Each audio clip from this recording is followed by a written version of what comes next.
Hello y'all, this is Jayska from A Diamond and Sticks YouTube channel. If this is your first time to my channel, welcome in, you're welcome here. Anyways, on today's video, we're going to be going over this character right here, or these characters I should say, right here on Dead by Daylight. It's a horror video game. Some people call it DBD. I play on this person's Steam account right now, and right now I'm using their current gaming resources. This is what this character looks like when it's checked marked off on the killer chart.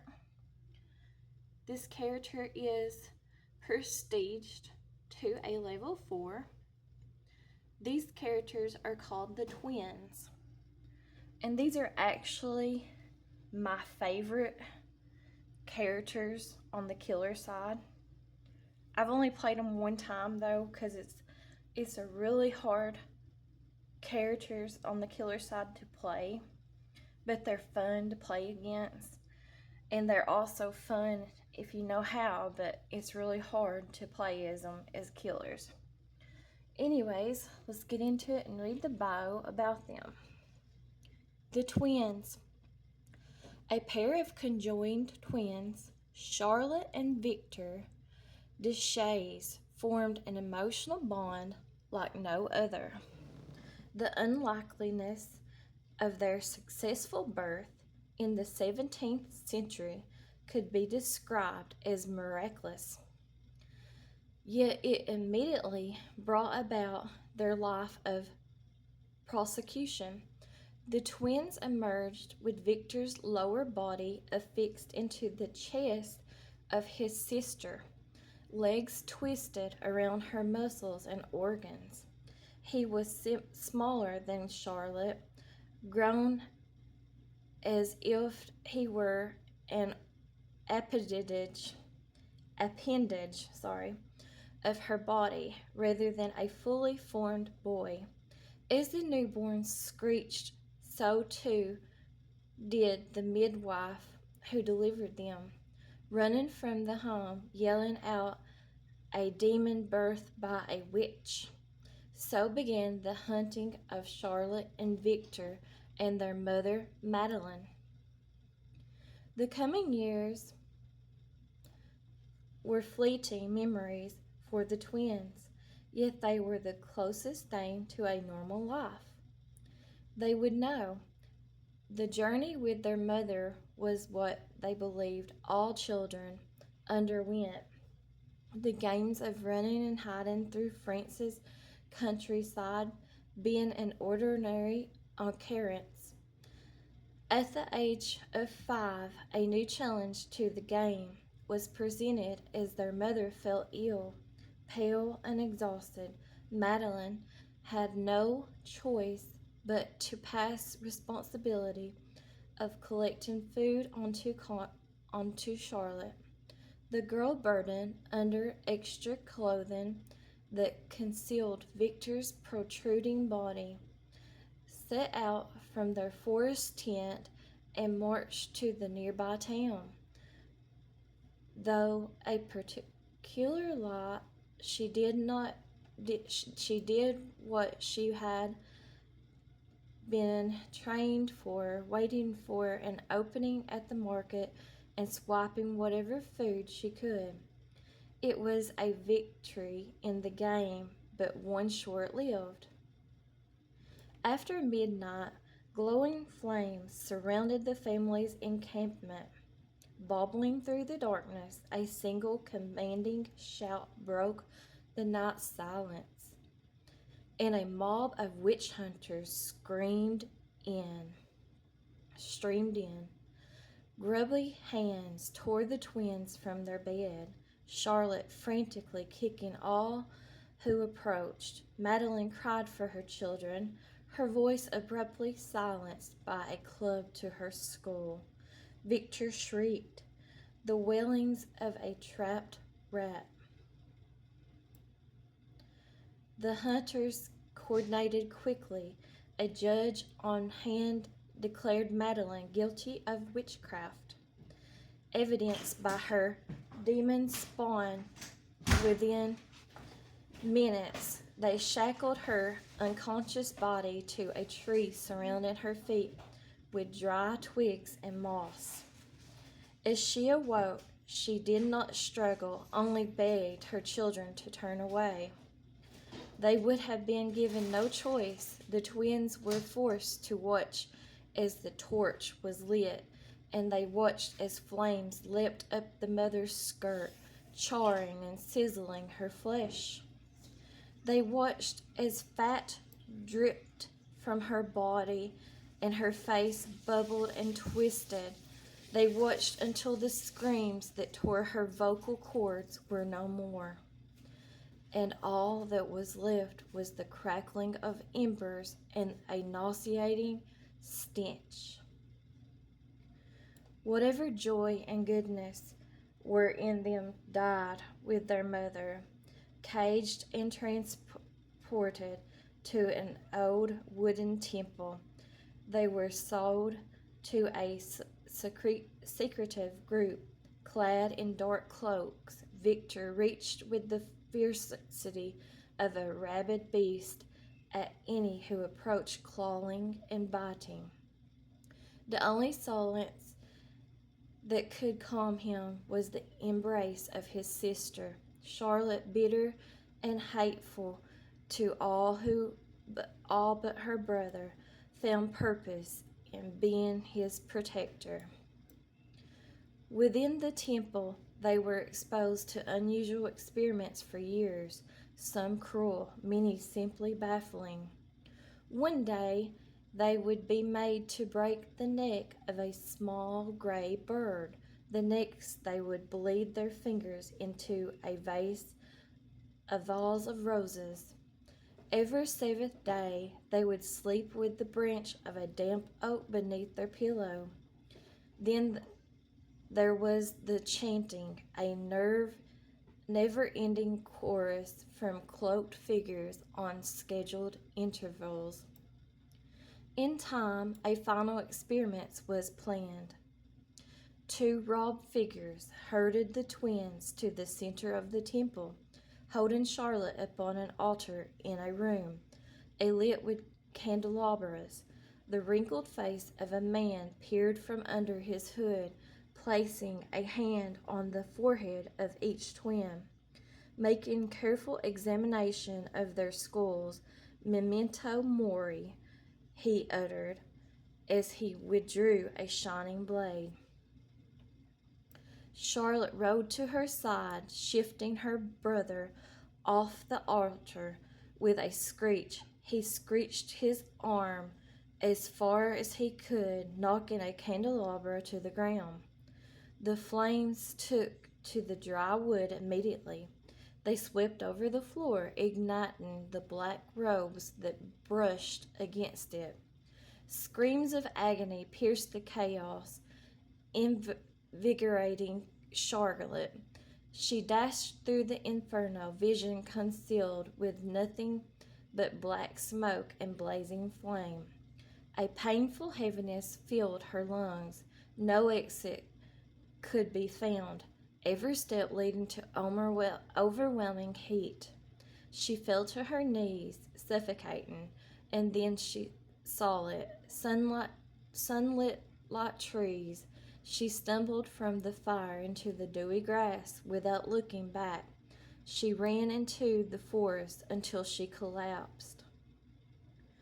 When Charlotte opened her eyes, she reached for Victor's hand. He made no attempt to budge. His body hung helplessly from his torso. She collapsed his face, stared into his sad, still eyes, the movements she was accustomed to, his body pulling at her skin, his legs prodding at the cavity in her chest, were no more. Victor was dead. Charlotte had no choice but to continue moving, as she mourned, fearing black cloaks and witch hunters were prowling. She concealed her brother's corpse under her clothing and marched for the sewers of a nearby city. There she set up camp emerging often to steal whatever food she could, resorting to raiding barns for pig slop when desperation set in. Throughout the years, Victor's corpse rotted as his limbs oozed and blackened, yet his body demonstrated resistance to complete decomposition, as if his sister's blood still coursed through him. Protecting his lifeless body became Charlotte's sole reason for being, refusing to ever be separated from the only family she had left. Life in her teenage years was a game of survival. Her hatred for humanity grew each day under the realization they would never leave her be. No matter how many died during her botched robberies and desperate attempts to escape, there would always be more to pursue and sling words of condemnation at her monster demon witch. And it was the Black Cloaks who were the worst of them. Their hunt for her was unending, forcing her to constantly abandon shelter and run. For years, Charlotte fled, drawing blood out of necessity, cradling her long dead brother in the night. During a frigid winter, her body began to break down. Food was scarce, and the refuge of rickety shacks were no use against freezing temperatures. Sickle in hand, she sheltered near her campfire in the woods, not knowing if the Black Cloaks would take her before the cold did. As frost crystallized around her nostrils and her lips took on a gentle blue hue, Charlotte felt something she had never experienced: acceptance. She closed her eyes, opened herself to the serenity of death, when a shriek and shrill and victorious pierced her ears. Victor spasmed and flailed from her chest. A cloud of fog encompassing him. Before she could react, he spilled from her in a bloody puddle, landing on the snow and running. Pulling herself from the edge of death, she gave chase, calling his name. She ran through the forest until her legs could hardly carry her, until finally within her view was Victor, sitting at the edge of a thick fog, his face, twisted and feral, screamed as a dark hooded figure emerged from the fog, grabbed his arm, and seized him. The serenity that had crept into Charlotte's was extinguished, replaced with the seething hatred and a rage she had depended on for so long.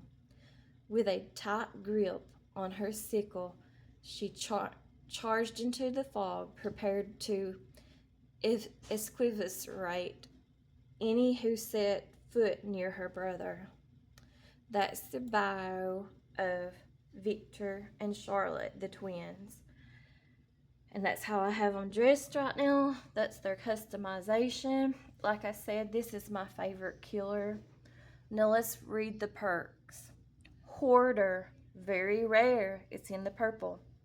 You protect what little you have and are attentive to any disturbance of your stockpiles.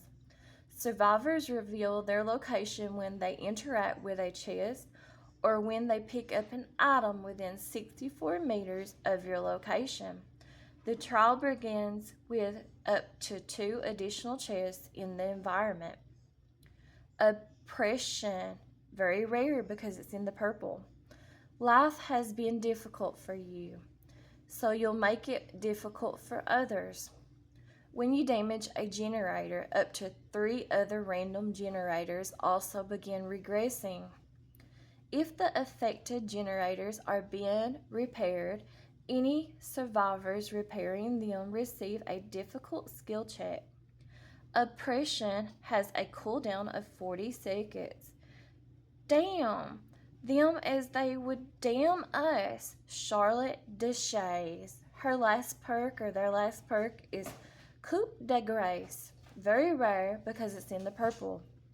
As the end nears, you go in for the kill. Each time a generator is completed, Coup de Grace grows in power. Gain 2 tokens with a maximum of 5 tokens. Consume 1 token to increase the distance of your next lunge attack by 80%. Now, let's look at her customizations. She's got Abandoned Luxury, Shreds of Solence, Shreds of Wrath, and then Twins, that's the original one.